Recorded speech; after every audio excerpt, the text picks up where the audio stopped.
So we have a 2013 Nissan Altima, and we changed out the alternator and also the AC compressor. Come find out the alternator wasn't getting the proper voltage due to a burnt out voltage regulator, and also the AC compressor clutch was also seized up. So we went on ahead and changed out the alternator, AC compressor, and the serpentine belt. Notice when we got the car running, try to put the freon in the vehicle and the compressor wouldn't take the freon. So I went on ahead, checked to see if we get voltage to the connector down below onto the compressor, and there was a little bit of power coming out. So I went on ahead and went to the fuse box,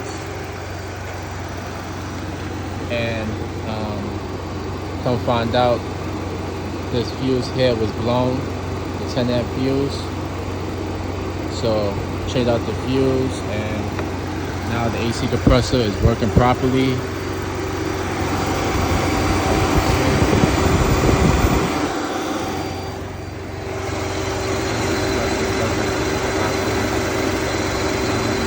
This job is very simple. You just gotta take off, before you take out the compressor, you have to make sure you evacuate the system. Once you do so,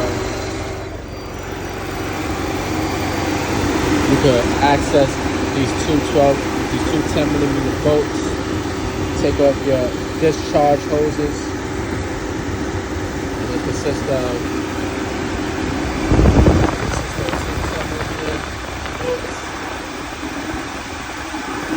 one here, and then you take this one off first, and you take the bottom one off.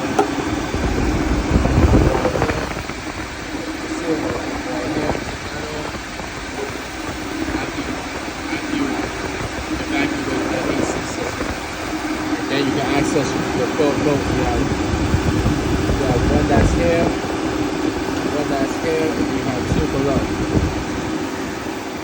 And for the alternator, you have two 13mm, one here and one on the bottom.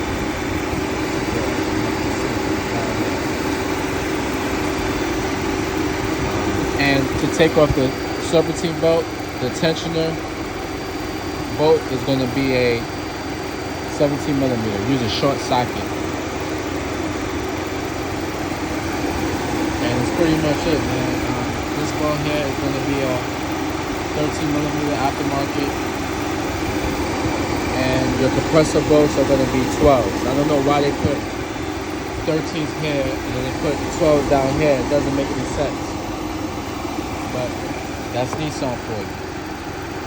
If you have any questions about this 2013 Nissan Altima, feel free to message, and I'll be more than happy to assist you. Everything seems to be good. Getting ready to put the air damn piece back on, and then put the fender liner back on, and the tire, and take it for a spin. Again, it's a 2013 Nissan Altima.